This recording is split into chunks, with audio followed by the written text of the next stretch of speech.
All right, so when it comes to your hack stance Smith machine squat, essentially what we want to do is assume a fairly normal squat stance instead of. Okay, so for your hack stance Smith machine squat, essentially what we want to do is assume a fairly normal squat position in terms of how wide our feet are and how we angle our toes.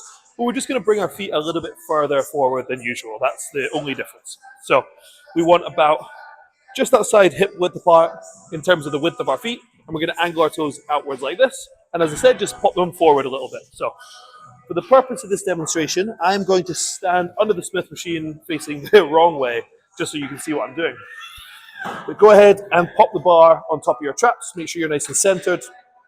Now, for a normal squat stance, you would want, as I said, feet just outside hip width apart, angling our toes outwards like this.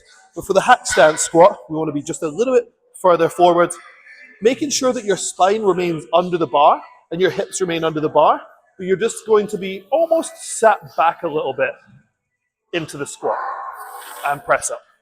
So what we want to do, essentially for that, is be nice and controlled on the way down, making sure our entire foot is planted on the floor the entire time. We don't want our heels coming up off the floor, but we don't want our toes coming up off the floor either, okay? So keeping our entire foot planted, we're going to control down, keep tension in your hips, keeping your hips under the bar, and press up. Nice and controlled, entire foot stays planted on the floor, and pop up.